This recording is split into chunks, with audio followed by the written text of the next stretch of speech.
There's a trap going on right now. Let's talk about what that trap is. We have crypto falling here today. You can see across the board real weakness with Bitcoin falling down to 114,000, breaking down to new lows. Now it's starting to rebound a little bit, but you can still see altcoins down 4%, 5%, some even down more. Let's go through why that's happening. What I'm buying here today, I actually bought $10,000 of a stock, and also, I added to some positions. Let's talk about how you can do that as well. Some people obviously are underwater on leverage positions, especially if they got more aggressive. So how can you add margin? How should you do it? We actually talked about that in the Telegram this morning, or we are talking about it right now. We also have just like all this bullish news coming out this week, yet the market's still falling down. We obviously are missing something, right? Like there's something happening behind the scenes, which is causing the markets to fall down, and we'll go through that along with what MicroStrategy just announced. Michael Saylor just talked for 13 minutes on CNBC. I'll play that for you. We'll talk about it as well. This is going to be a beast of a video, and I have some special little things for you. Right here, we have a new promo on Weeks. Download the app, get $1,000 ETH position airdrop.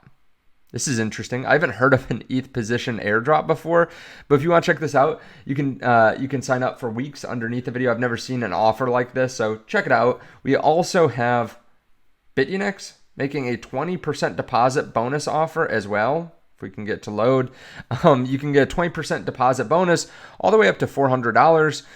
And we also have BYDeFi. Trade and earn up to $10,000 worth of XRP. We constantly run these. So this is free money that you keep on getting. We just did this with Bitcoin as well. And there are some people that got high three figures, almost $1,000 as well. So check those out underneath the video. Also, there's a link to the Telegram. I'll be going through everything that I'm buying today in the Telegram. We did 2 exclusive videos earlier this week, including my entire stock portfolio, breaking that down. So check that out. It's completely free. It's like a Patreon, but free. So yeah, there's a link to it underneath the video. As we can see, Bitcoin fell down to 114,100 last night for a variety of reasons, which we'll go through. But this is a new low, so it's got some people freaked out for sure. And this is odd too, because we just saw Amazon crush earnings last night, and they're also down. Like the market's about to open at the time of this recording, but right now Amazon's down 7%. It was down as much as like 9 or 10%, and they beat all expectations across the board. So it's got so many people confused why the market's down, but this is why. This is one of the reasons why. Trump signed an order increasing tariff on Canada from 25% to 35%. So they actually increased tariff expectations, or Trump did. They also set tariffs on Taiwan, Cambodia, Thailand, Malaysia, Vietnam, Switzerland, Indonesia. So yesterday there was uncertainty because on August 1, Trump had said that we will start to see tariffs. And the market was a little bit scared moving into August 1. And then this hit last night, and it was even worse than a lot of analysts expected. So we saw more of a sell-off. Keep in mind, too, there's some fear over the unemployment report today, or the employment report, and it came in. May was revised down by 125,000 from 144,000 jobs to 19,000 jobs. June was revised down from 147,000 to 14,000. So much weaker employment than what we thought, and the unemployment rate is about what's expected, 4.2%. The prior was 4.1%, but this actually is helping the market because now the market's pricing in 2 Fed rate cuts this year. It's kind of an interesting scenario that we can see a weakening job market, yet it helps markets out when that happens because of the repricing of Fed rate cuts. Trump also chiming in, too little, too late. Jerome Powell, too late. Powell is a disaster. Drop the rate. The good news is that tariffs are bringing billions of dollars into the U.S. So there's a lot of fear last night, right? These tariffs, of course, there was some manipulation for the end of the quarter. People with options that they wanted to expire in the money, out of the money, whatever. We also saw a lot of liquidations. Nearly $700 million worth liquidated on CoinGlass, we can see here in the last 24 hours. That is significant. That will definitely drop prices pretty significantly. We also had a CME gap around 14,000 to 15,000 over on Bitcoin, and now that's filled. So that is making some traders quite bullish. We are seeing a jump right now. So we are seeing Bitcoin moving back to 116,000 after 114,000 last night. Of course, there is a lot of bullish news still in the market. Like Saylor Strategy just announced a $4.2 billion offering to buy more Bitcoin. This is their STRC, I believe. They think that this is like a iPhone moment is what they called it. And we'll talk more about that later. But there is some weakness in the ETFs right now. 115 million outflow yesterday. IBIT was the one shining light with $19 million of inflows, but that's not going to overcome all the outflows. But you zoom out and you remember the crypto ETFs took in $12.8 billion in July. The best month ever. A $600 million day pace, about double the average. As a group, that's more than any single ETF did, including the mighty VOO. Further, every ETF in category took in cash, with Bitcoin and Ether making equal contributions. Most all-around dominant performance since the Eagles ended the Chiefs in the Super Bowl. So this was a huge inflow month. You just zoom out, Bitcoin's falling down a little bit now, but at the beginning of July, Bitcoin was sitting at 106,000. We're at 116,000 now, 115,000. Like that's still a good month. This is the highest close that we've ever seen. So you zoom out and you realize we're still in a really good spot. Saylor saying, I think STRC is our iPhone moment. Possibly because it's paying a 9% dividend and it's got very low volatility. So a lot of Wall Street likes the idea of it.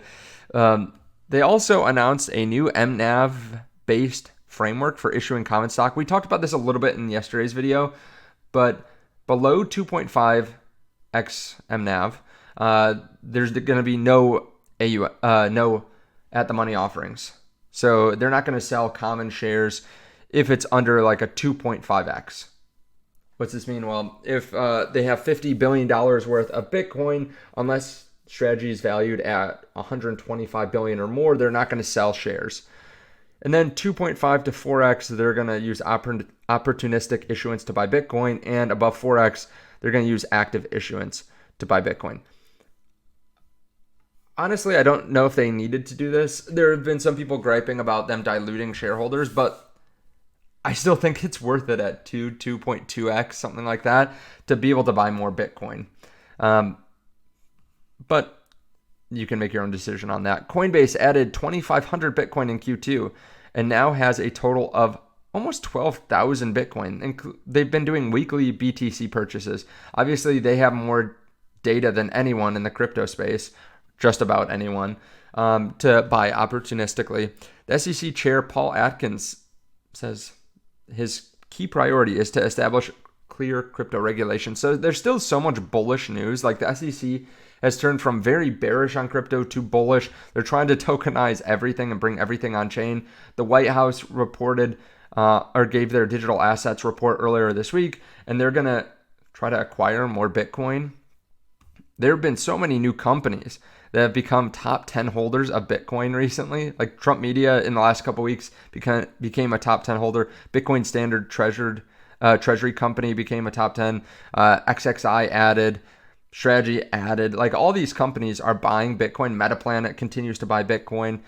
And I think we need to remember that they're going to continue to do that. That and the ETFs. Sure, there's a little bit of a pullback in the ETFs recently, and that could cause the price to fall down along with all the other uncertainty that we've talked about. But long term, I'm very bullish on this market. And there will be manipulation, right? I mean, heck, we've seen a big pullback in risk this week. Like Meta announced one of the best earnings ever, and they're down 2.4% the day after they moved up. Microsoft announced fantastic earnings, and they're down the day after they move up. There's been just a general pullback in the stock market. I mean, Google announced good earnings last week, and now they're pulling back. They were down like 3% yesterday. We were just at the edge of greed, almost extreme greed, just a few days ago. Like I did a video with Connor Kenny, and we were at 73 or 74, literally just a few days ago. And now we're back almost in neutral category.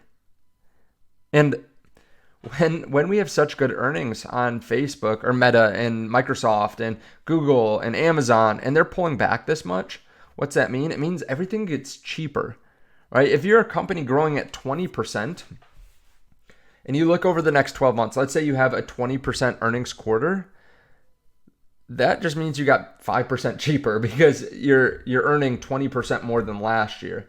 So divide that by 4, 5% cheaper if you're trading at the same price. So 20 PE goes into a 19 PE if you're looking at the next 12 months. So I really don't feel like the market's getting too greedy by any means. I think these pullbacks are actually pretty healthy. And we've talked about this before. Like this is textbook. Sorry for all the congestion here, but I'll explain what this is here in a second. What we've seen in the past is big moves up, then chop sideways down to the previous resistance, and then we flip that resistance into support and make a big move up. Same thing here, big move up, came back down, flip this prior resistance at 74,000 into support, big move up. If we go down to 110,000, I think that's going to be so bullish. Like that's going to be extremely bullish if we can flip that, because that signals another big move up. Now, this wasn't much chop consolidation compared to the past where we had months and months and months, like 6 months, 8 months at a time for this chop sideways. But there's so many bullish things. I would not be surprised to see us chop for less time. Of course, you have to be ready for volatility in the crypto market. And if this scares you, like maybe you're too exposed. I obviously talk about having leverage positions a decent amount on the channel. This is my higher risk part of my portfolio where I use 2, 3, 5x leverage, 50x leverage sometimes. For the most part, I've been at 3x leverage, and that strategy works really well. You can see, like, I still have positions. You can see here, I have Coin M, which allows me to trade crypto with crypto. We're still up on all these positions I opened up just a few months ago.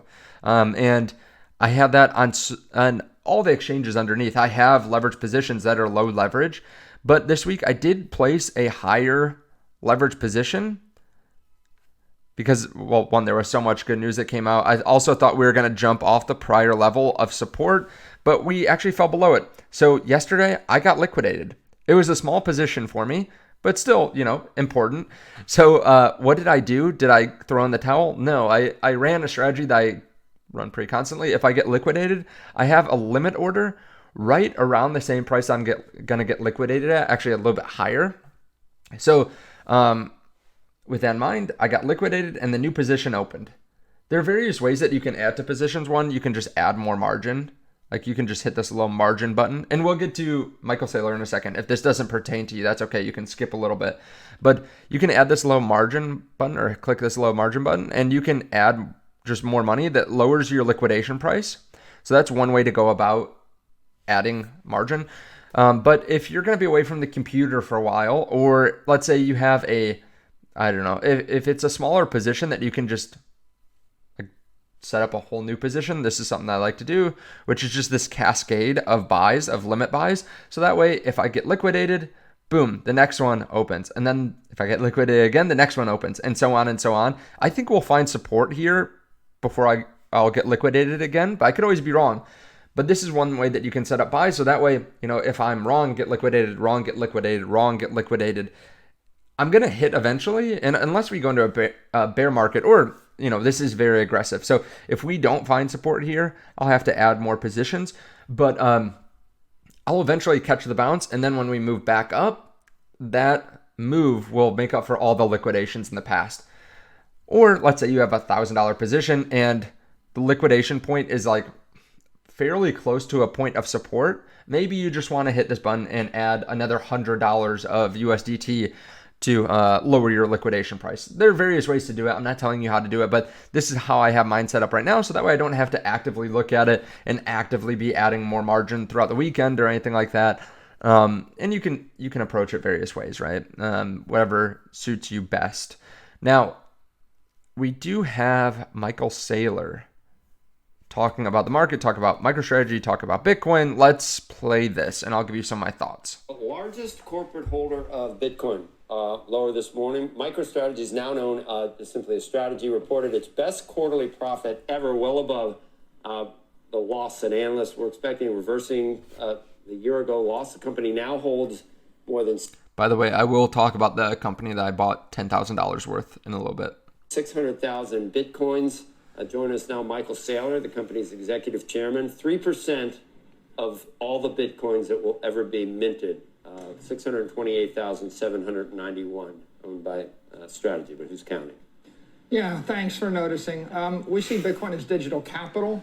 The business model of the company is to accumulate the digital capital and then issue digital credit like preferred stocks against that digital capital in order to strip the volatility and the risk off of the Bitcoin and provide yield to investors.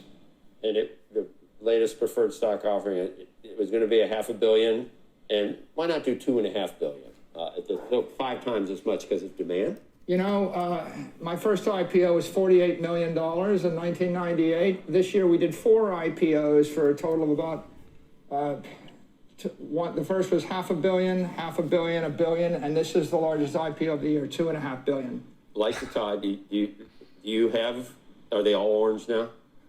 Mostly. We only wear orange ties. You only wear orange ties because I went to DC and didn't think about it and wore an orange tie. Every single person thought I was like advertising Bitcoin, and on I had a picture that I put out, and on Twitter I'm supposedly a holder. It's dangerous to do that unless you're Michael Saylor. I'll just say that. The future is orange, Joe. Unless it's Halloween, my wife's birthday. So these numbers were staggering me. It's very arcane, very hard to understand. Are you basically just a leveraged acquirer of Bitcoin, and that's what your company is? Here's the way to think of it. Bitcoin is a digital commodity. It's about 50 volatility, 50 ARR, and you want to hold it forever, a 50-year duration asset. Okay. If you want amplified Bitcoin, MSTR, the equity, is amplified Bitcoin. People want 2x Bitcoin exposure. The options jockeys love this. The derivatives traders love this. If you want structured Bitcoin, that's Strike, STRK. We give you like the 80% of the upside, and we give you 20% in a structured dividend, and then we give you principal protection. That's for people that would prefer to invest in hedge funds or S&P indexes. But you're using the proceeds to buy more Bitcoin. You just keep adding on to how much Bitcoin you have. And your average price is what, 73,000? Yeah, we'll sell a credit instrument like Strike, and we'll buy Bitcoin. So we're taking the volatility and the duration and the upside for our equity investors, and we're giving a structured instrument to the credit investors. Now, Stretch, which is our latest IPO, and I think the most exciting product, it's like treasury Bitcoin.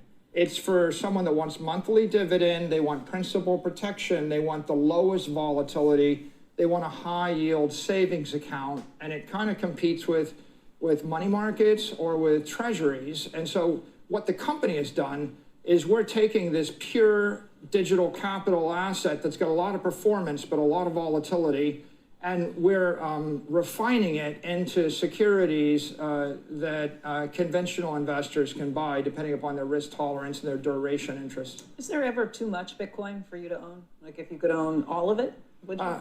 I don't think we'll get all of it. I don't think in the range of 3 to 5 or 3 to 7% is too much. BlackRock has got more than I just wonder. So they have about 3% right now. I was thinking about the mental exercise of if you could actually own all of it, like if you would even, bless you, if you would want it. Well, we started and we had very little, and Bitcoin was 10,000, and now Bitcoin's more than 100,000, and 97% of the Bitcoin is worth 10 times as much, and somebody else, not us, has it.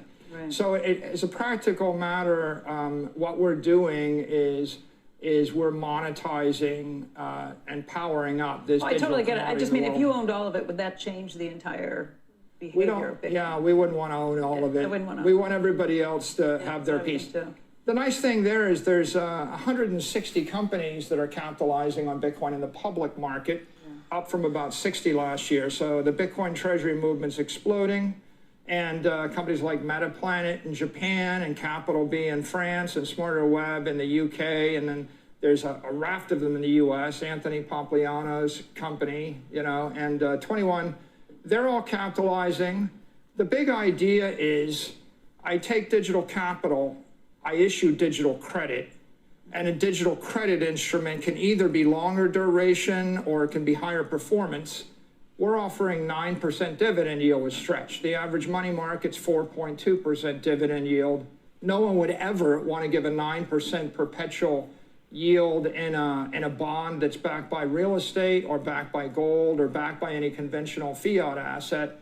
But we're investing in Bitcoin, and my 20-year forecast for Bitcoin is 30% a year ARR. So it's easy for us. Sort of a philosophical question about treasuries, actually. And I don't know how much you believe in U.S. dollars these days, but the question is, if you believe that corporations, if you believe one day Warren Buffett, instead of holding maybe not Warren Buffett. What? Maybe not Warren. Well, instead of holding $300 billion of treasuries, called it rat poison. He would hold. It's not going to be with Warren Buffett. He would hold. That all these companies, instead of holding cash or treasuries, they would all hold their money in Bitcoin.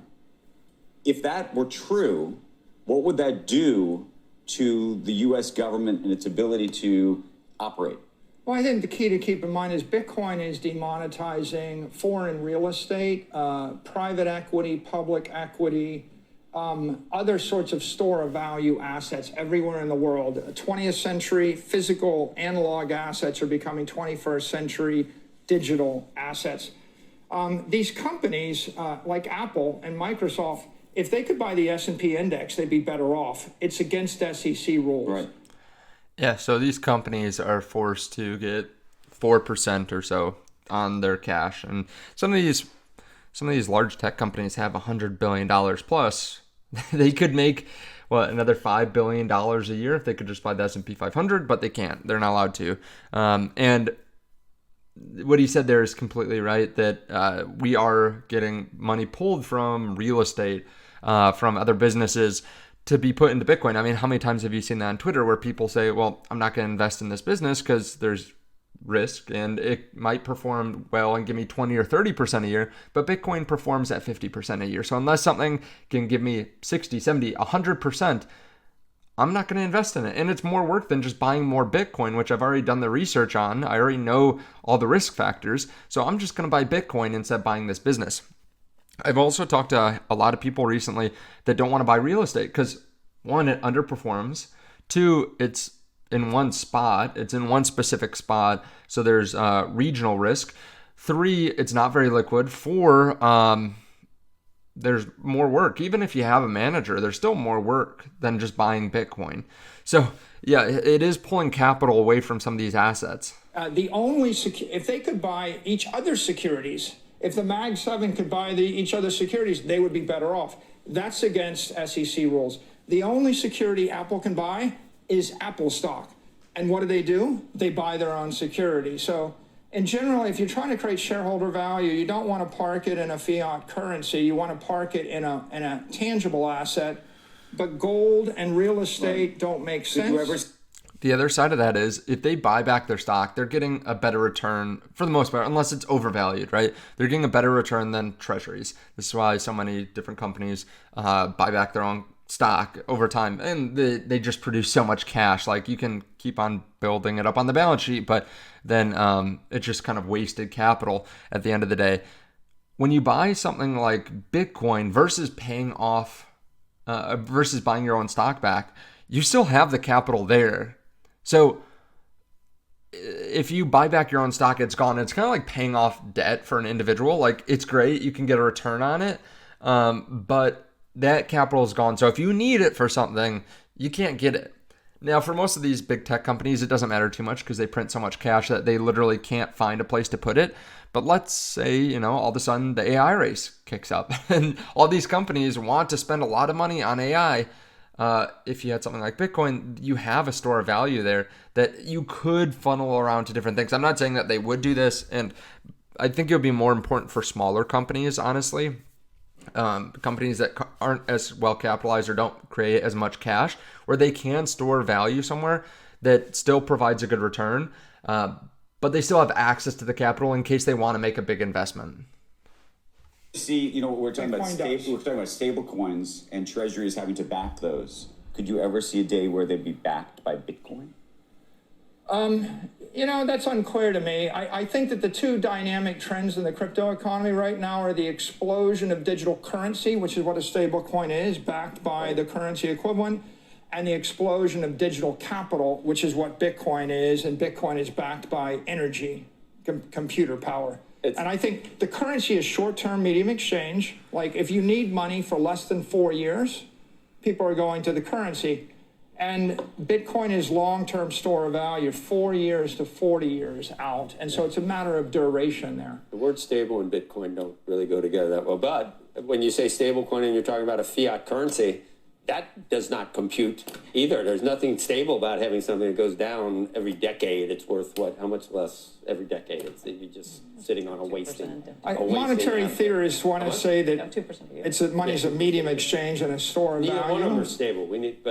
So Michael, so how much your Bitcoin on your balance sheet is worth? What, 75 billion? On a good day, 72 billion. 72. Today. And what strategy market cap? About 120 billion. So you can issue stock because it's such a premium to what the Bitcoin you're holding. You can issue equity to buy more Bitcoin. It almost seems like it's too good to be true. Almost. But you need things to hold up. You wouldn't want it to sell at a discount to the Bitcoin you hold. Yeah, we announced in our earnings call last night that we don't intend to issue any equity at an MNAV of less than 2.5. Even okay. And you consider preferred equity too, right? What we can do is we can issue equity at a premium to Bitcoin, and we can also issue credit instruments. So all of those are accretive. They all generate yield. What we announced last night is that our target MNAV is 4, and that means 4 times our underlying Bitcoin, and above that we'll be very active. From 2.5 to 4, we may be opportunistically active, but below MNAV of 2.5, we're only going to use equity to pay dividends. So again, it seems like there's quite a bit of leverage in possible horrific events if there was a terrible downside pull. In the past, when we've seen the move from, take your pick, what would go 75 back to 17, I think, not too long, or 65 back to 17. Are there nights where you're pacing and not sleeping and wondering about? We lived through the $66,000 to $16,000 drawdown, so we have a PhD in leverage. There's 3 types of leverage. There's short duration margin leverage, where you mark. You had some, didn't you? We had a Silvergate loan. The bank failed, and so you don't want short-term margin leverage. Yeah. The second type of leverage is long or mid-duration bond leverage. That's better, but it's not great. We had some of that. And we decided to remove that. And we've got some convertible bonds now. There's sort of that. The best leverage we've discovered is equity leverage. So issue preferred equity that never comes due, right? The principal never comes due. Exactly. And we've done $6 billion plus of that financing this year. That's Strike, Stride, Strife, and Stretch. So what I think is that if you're using preferred equity, you can lever up 30, 40, 50% because the principal never comes due. If you're using bonds, you want to be 20 to 30% because that way you can take an 80% drawdown. If you are in margin leverage, you just don't want to go there at all. And that's normally what the retail does. Is the person on the other side of that trade in a bad situation? I mean, if this is a perfect trade for you, is the person on the other side who's got the preferred, who can never make it come due, are they in an equally good position? The people on the other side of the trade would be Bitcoin investors that are getting principal protection, a guaranteed dividend, and the upside of Bitcoin. So they get the guaranteed dividend even if Bitcoin comes down below your strike price, below 76,000? Strike is like 6 times over collateralized. So if you look at these preferreds, the weakest one is 5x over collateralized Stride. So they've got $5 of Bitcoin collateral for every $1 of principal at risk. So what we're doing is we're providing people seniority in the capital structure. If what you want is Bitcoin upside, but you want principal protection, you go for Strike. If what you want is a high yield savings account that pays 9% instead of 4%, and you're willing to accept 7-8% Bitcoin over 7 to 8x Bitcoin over collateralization, you would do stretch. So Halloween, you still go with the orange, basically. Well, now I've got a matching outfit. I know what to go with. You do. Orange. If we were to have a party, would you wear orange to our party? Maybe. I'll wear some amount of orange. Like it. I like it. Thank you, Michael Saylor. Nice to see you. All right. So one thing that I've discussed here is that MicroStrategy, as this happens and they keep on with these preferreds, it becomes harder to track like the risks of this company. Obviously, they're getting their hands on more Bitcoin, but it's much more complicated than them just offering more shares to then go buy more Bitcoin. There are more commitments that they have. So something to continue paying attention to, but they seem like they are going to continue to buy Bitcoin just like always. Now, on to the asset that I bought $10,000 worth of today. What did I buy? Amazon. So Amazon had earnings last night, fell down significantly. They're still down right now. What I think happened is basically they said that they were going to spend more on CapEx, just like every other large tech company, but also AWS grew at 17%, which was actually a little bit higher than expectations, but I think it was lower than what some people expected because we saw such good earnings from Microsoft just the day before. So we actually saw Amazon jump like 3% yesterday, and then the earnings came in and they fell down like 6 or 7% because it was a 17% year over year growth versus Microsoft, which is growing 34%, but they're smaller. Eric Allen explains, though, as per usual, market gets Amazon and AWS totally wrong. There's literally a power capacity issue and a backlog of demand at AWS as explained by the CEO. And we can see that because, let's see, their AWS commitments went up pretty significantly. I'm not sure if it will show here. So the AWS commitment is up 24% year over year. The problem is they just don't have enough capacity, and that's why they continue to invest more and more into CapEx. And they're spending, they're going to spend over $100 billion this year to build out their AWS because they see a really good return, but it's very expensive and they have so much demand for it. It's crazy that people are selling off because they're talking about CapEx investments. This is not like when Facebook said that they want to spend, whatever it was, $50 billion on the metaverse. This is like real. This is real demand and real capital that can be deployed that will pay off really well. Keep in mind, Amazon beat by $6 billion on revenue. They grew at 13% year over year.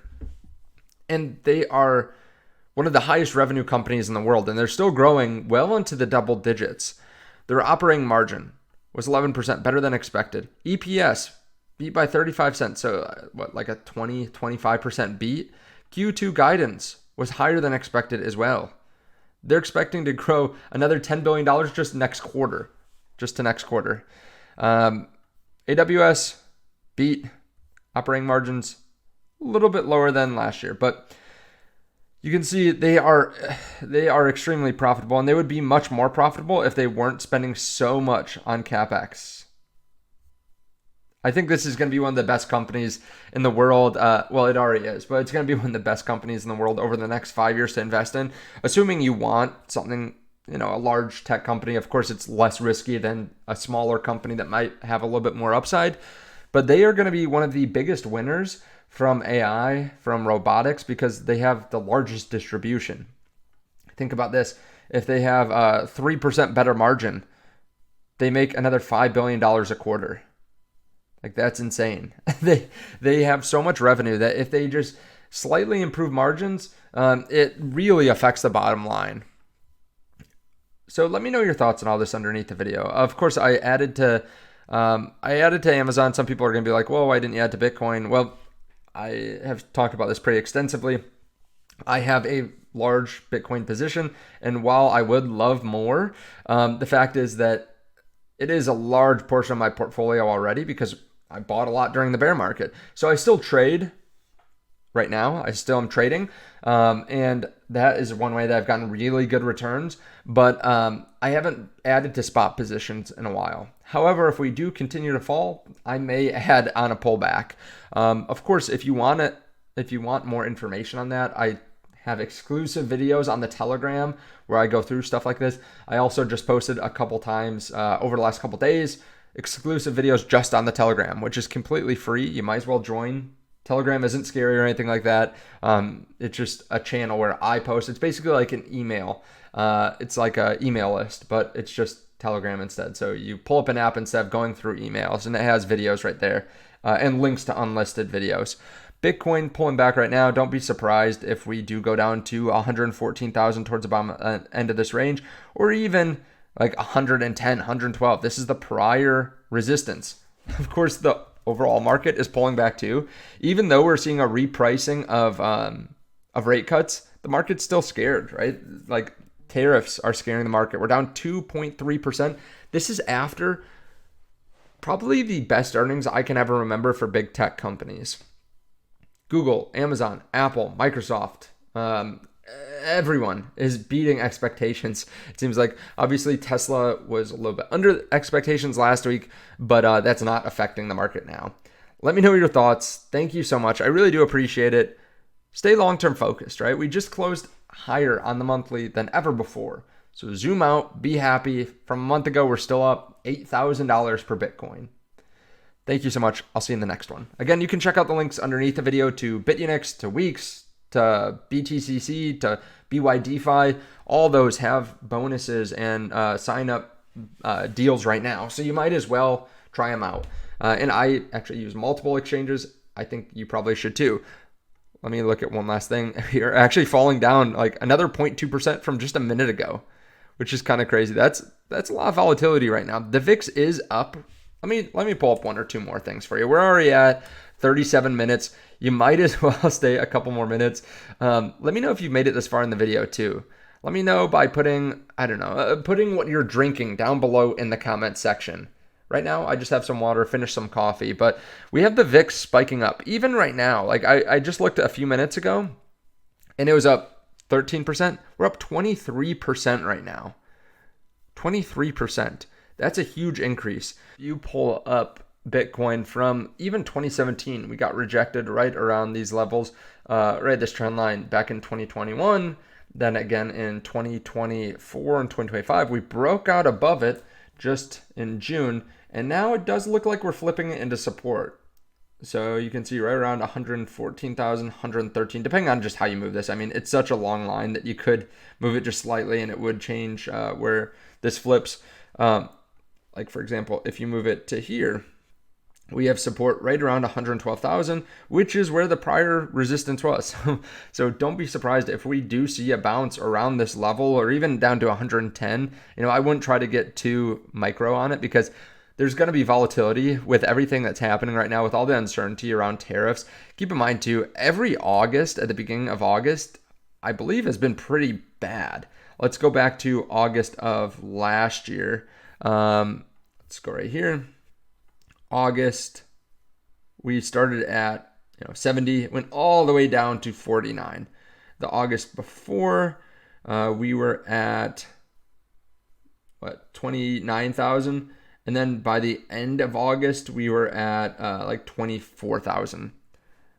The August before that, we were right around 24,000. By the end of August, we were at 20,000. So we have seen decent pullbacks for the last 2 or 3 Augusts in a row, but I wouldn't be too bearish long term. I think this just is generally what happens. We see pullbacks, we consolidate, we make another big move up. Of course, if you are uncomfortable, like I said earlier, you probably have too much skin in the game or you're not well diversified enough. I've talked about this before. I like having real estate. I like having stocks. I like having some cash as well for opportunities like this. But let me know your thoughts down below. I appreciate you watching this much. Appreciate you checking out the links underneath the video. And yeah, we'll see you in the next one.